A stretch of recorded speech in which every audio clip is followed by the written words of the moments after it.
एक नाशिक न्यूज, प्रेक्षकांचा विश्वास आणि निष्पक्ष पत्रकारितेची ओळख।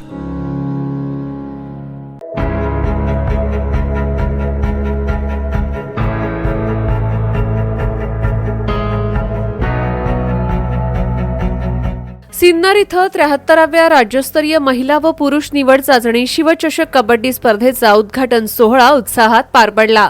या सोहळ्याला भाजपा ज्येष्ठ नेते आणि राज्याचे महसूल मंत्री चंद्रशेखर बावनकुळेजी उपस्थित होते। यावेळी बोलताना बावनकुळे म्हणाले की कबड्डी हा आपल्या मातीतला खेळ असून तो ताकद, शिस्त आणि संघभावना घडवतोय। अशा राज्यस्तरीय स्पर्धांमुळे युवा खेळाडूंना आपली गुणवत्ता सिद्ध करण्यासाठी उत्तम व्यासपीठ मिळतं। त्यांनी स्पर्धेच्या यशस्वी आयोजनाबद्दल आयोजकांचे अभिनंदन केलं। तसेच राज्यभरातून सहभागी झालेल्या सर्व संघ आणि खेळाडूंना उज्ज्वल कामगिरीसाठी शुभेच्छा दिल्या।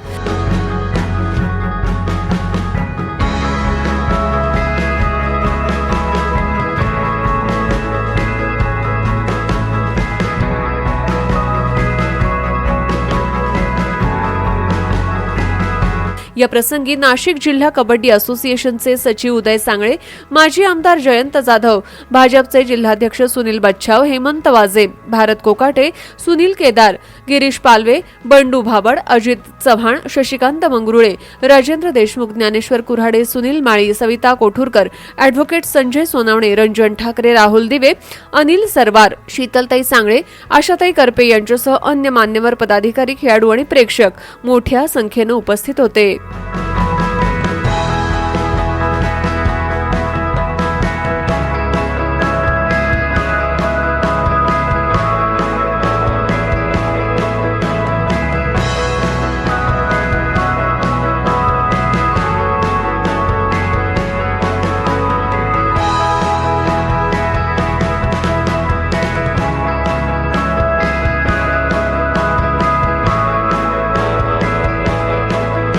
समाजाच्या शेवटच्या व्यक्तीच्या कल्याणाचा वसा भारतीय जनता पार्टीचा नेता म्हणून तू स्वीकारला आहे। सरकारचं पूर्ण पाठबळ उदयच्या पाठीशी आहे।